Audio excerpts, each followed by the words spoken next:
शिकार करने के लिए गए तो जंगल में एक महात्मा जी रहते थे जिनकी कुटिया बनी थी। उन महात्मा का एक ही नियम था, जैसे ही कुटिया से बाहर निकले कमंडल लेकर के और कोई भी व्यक्ति मिल जाए जंगल में या किसी बस्ती में जाके और एक ही बार भिक्षा मांगते थे, भिक्षाम देहि। और भिक्षा में कोई जो कुछ भी दे देता उसी को लेकर के आते और उसको खा करके और फिर भगवान के भजन में बैठ जाते। ये उनका नियम था। एक बार एक ही व्यक्ति से भिक्षा मांगे और जो कुछ मिल जाए उसी को खा करके भगवान के भजन में बैठ जाएं, यह उनका नियम था। अब ये राजा जो वन में गया शिकार खेलने के लिए, वो महात्मा कुटिया से निकले और उस दिन क्या हुआ कि महात्मा के सामने हुए राजा पड़ गया। महात्मा जी ने देखा कोई भी व्यक्ति मिल जाता है हम तो उसी से भिक्षा मांग लेते हैं। सामने जैसे ही राजा का आना हुआ और महात्मा ने कमंडलू सामने कर दिया, भिक्षाम देहि। जैसे ही महात्मा ने कमंडल किया, राजा ने क्या किया, घोड़ा राजा का जो घोड़ा था उस समय लीद कर रहा था, लीद लेकर के और कमंडल में डाल दी। महात्मा ने सोचा जोई राम सोई राम, आज भीख में लीद दे दी किसी राजा ने, अब लीद खाने की वस्तु तो है नहीं। तो महात्मा ने क्या किया, वह लीद अपनी कुटिया के सामने कमंडल में से डाल दी, कमंडल को धो करके रख दिया और फिर आसन पर भजन करने बैठ गए। बोले आज कुछ नहीं मिला तो कोई बात नहीं। ऐसा हुआ फक्कड़ महात्मा भजन करने के लिए बैठ गया, राजा तो चला गया जंगल से। राजा भूल गया ये बात। कुछ महीनों के बाद में जैसे ही राजा पुणे जंगल में आया तो क्या देखता है कि लीद का पहाड़ लगा हुआ है। जैसे उसने लीद के इतने बड़े पहाड़ को देखा, राजा ने सोचा जंगल में कहीं इतनी बड़ी घुड़शाला भी नहीं है जो इतना लीद इकट्ठी हो जाए, क्या हो सकता है। तो महात्मा की कुटिया में प्रवेश करके महात्मा को प्रणाम किया और बोले, महात्मा जी तुम्हारी कुटिया के सामने इतना बड़ा लीद का पहाड़ है, ये कैसे बन गया, इतने घोड़े तो जंगल में है नहीं। महात्मा मुस्कुरा करके बोले, राजन तुम जानते नहीं हैं, ऐसा नियम है कि सच्चे महात्मा को कोई वस्तु देने पर वो कई गुना बढ़ जाती है, अनंत गुना हो जाती है। एक दिन हम भिक्षा के लिए गए थे, हमने भिक्षा मांगी, किसी ने हमें भिक्षा में लीद घोड़े की डाल दी।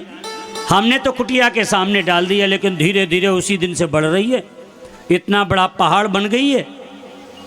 अब राजा बेचारा घबरा गया, हे भगवान ये लीद तो मैंने ही डाली थी। पैर पकड़ लिए संत के, महात्मा जी अब क्या होगा, मेरा कैसे उद्धार होगा, ये लीद तो मैंने ही दी थी आपको। महात्मा जी बोले, हमें क्या मालूम किसने दी थी, लेकिन कहते हैं दिया हुआ दान किसी सत्पात्र को सद्गुणी को दे दिया जाता है तो वह कई गुना होने लग जाता है। अतः ये लीद तो बढ़ेगी। राजा ने कहा तो फिर क्या होगा, बोले फिर क्या होगा, परलोक में जाके उसको खानी पड़ेगी, यही मिलेगी उसको। अब तो राजा गिड़गिड़ाने लग गया, महाराज जी मैं ही वो अपराधी हूँ, आपका कृपा करो, कैसे ये कम हो, क्या हो सकता है। बोले कम हो जाएगी, एक उपाय है। बोले क्या, कि लोग तुम्हारी बुराई करना प्रारंभ कर दें, लोग तुमको धार्मिक समझते हैं, बहुत अच्छा राजा समझते हैं, सब लोग तुम्हारी प्रशंसा करते हैं, लेकिन लोग तुम्हारी बुराई करने लग जाएं तो तुम्हारे पाप नष्ट हो जाएंगे, और पाप नष्ट होंगे तो ये पूरी लीद खत्म हो जाएगी। महात्मा ने कहा चलो ये ठीक है। वो राजा ने, अब राजा आया, राजा ने क्या किया कि लोग बुराई कैसे करें, तो कुछ मदरा पीने वाले जो प्रतिष्ठित लोग थे, ड्रंक करने वाले, उनको रथ में बिठाल करके राजा ने और नगर में घूमना प्रारंभ कर दिया। थोड़ा सा नखरे कर दिए जैसे पीने वालों के होते हैं, तो लोगों ने समझा कि राजा भी अब पीने लग गया है, सब लोग बुराई करने लगे। पहले राजा कितना सात्विक और धार्मिक था, लेकिन अब तो दुष्ट हो गया है, अब तो ये मदरा का पान करता है, अब उसकी बुराई होने लगी। कुछ दो चार वेश्याओं को साथ में लेकर के भी घूमने लगा, तो लोग बुराई करने लगे, देखो कैसी मति खराब भई है या राजा की, अब तो वेश्यन को संग करें, जुआ रमें, मदरा पान करें, सब लोग बुराई करने लगे। तो लीद का पहाड़ धीरे धीरे घटने लगा और पूरा घट गया। लेकिन एक डलिया रह गई, वह नहीं घटे। राजा रोज देखवे आवे कि धीरे धीरे लीद कम तो हो रही है, लोग बुराई कर रहे हैं तो, लेकिन एक डलिया नहीं घटे। तो पूछा महात्मा जी एक डलिया क्यों नहीं घटती? महात्मा जी बोले घट जाएगी। बोले कैसे? बोले एक मैया है जो ठाकुर जी की सेवा करती है, दिन भर ठाकुर जी की सेवा में लगी रहती है, बढ़िया सुंदर भगवान की वार्ता पढ़ती है, भगवान की कथाएं पढ़ती है, कभी किसी की बुराई नहीं करती। और वो एक बार भी अगर तेरी बुराई कर दे तो तेरे सब पाप नष्ट हो जाएंगे। अच्छा, राजा ने विचार किया चलो उस मैया से भी बुराई करवानी है। अनेक सैनिकों को अपने भेजा राजा ने, अपने अनुचरों को, जाओ उस बुढ़िया के सामने मेरी बुराई करना, जब मेरी बुराई करेंगे तो दो चार बात वह भी बुरा बोल देगी तो बन जाएगा काम। सब लोगों ने बुराई की, लेकिन माता किसी की बुराई नहीं करती थी। राजा ने स्वयं भेष बदल करके गए और प्रणाम किया, माता जी दंडोत प्रणाम, जय श्री कृष्ण। बुढ़िया ने कहा भैया जय श्री कृष्ण, प्रसाद ले लो।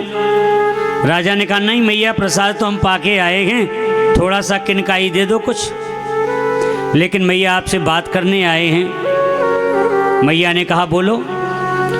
बोले माता जी इस देश का जो राजा है ना बड़ा पापी है, वेश्या संग करता है, मदरा का पान करता है। एक बार कहा, दो चार बार कहा तो माता बोली सुन, मैं बुराई करने वाली नहीं, तू वही राजा है, वो एक डलिया लीद तो तुझे को खानी पड़ेगी। अब तो राजा घबरा गया, दौड़ा वहां से चला, महात्मा जी को दंडवत किया, प्रणाम किया, महात्मा जी एक डलिया लीद को तो खा लूंगा मैं, कोई बात नहीं है, लेकिन ये बताओ ये सब झगड़ा पूरा हमारा तुम्हारा, या तो आप जानते हैं या मैं जानता हूँ, लेकिन वो मैया इस बात को कैसे जानती हैं? तब महात्मा जी ने कहा जो कभी किसी की बुराई नहीं करता है ना, उसके पुण्य बहुत जल्दी बढ़ जाते हैं। थोड़ा सा किया हुआ, थोड़ी सी की हुई साधना इतनी जल्दी बढ़ जाती है, हम किसी की बुराई न करें तो। और वो बुढ़िया किसी की बुराई नहीं करती, अब केवल भगवान की सेवा करती है और भगवान की कथा सुनती है, सुनाती है, भगवान के नामों का कीर्तन करती है, कभी किसी की बुराई करती नहीं। इसलिए उसको ज्ञान हो गया है, इंद्रियातीत ज्ञान हो गया है। तो दूसरों के गुण और दोष दोनों ही देखना बेकार है।